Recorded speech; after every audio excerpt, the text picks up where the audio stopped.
Hope you're all well. In this very short video, I'm going to quickly show you how to do blanking fill for your vertical assets in DaVinci Resolve 18. As you know, when you add assets that are in the vertical aspect ratio to your timeline, you get these black bars on the sides, which may not suit the needs of your project. One way to spice things up is to add blanking fill effect onto your timeline. You can use this with both static images like photographs or moving assets like video clips. So let's quickly show you how to do it. I've got a project open here already on my timeline. I've got a photo here and a video here. In your toolbox on your left-hand side of the screen, just go to Open Effects. You can either scroll or search. If you want to search, you just have to type in blanking fill. It'll show up right away. You click on it and drag it onto the asset in question, and it automatically applies. Let's just also apply this to the video clip right now as well.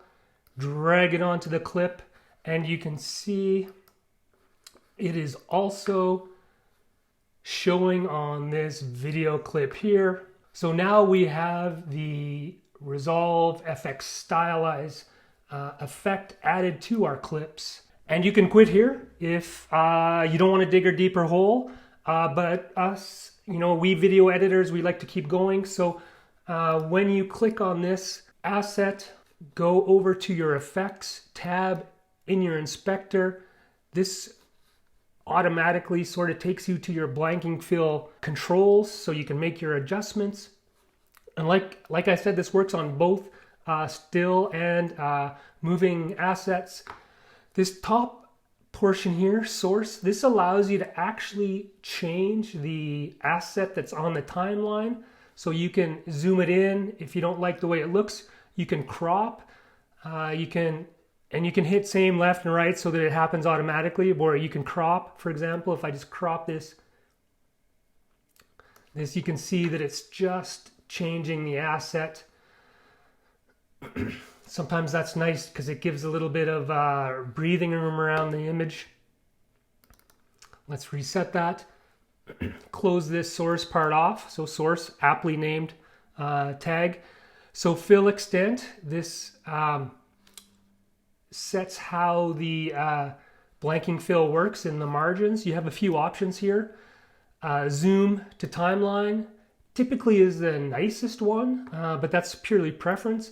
You can also do it manually and stretch it as you like.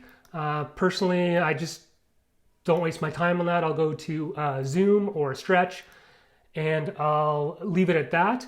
And then you can adjust the fill appearance as well. You can blend the edges, you can blur the background, fade the amount. This just helps sort of set the background off from the subject of the timeline, your actual asset that you might want to highlight a little bit more. So you can increase the blur. You can sort of blend the edges so you don't have a hard line here. Slots to play with. And then the drop shadow, this allows you to sort of, again, create some contrast between the asset and the background by adding in some shadow along the edges of your asset. That can look really nice. You can change the color of the drop shadow as well, which is cool. Tons of options. It's that easy to do blanking fill on DaVinci Resolve 18 for your projects. Hope this was helpful, and subscribe, and we'll see you on the next one. Take care.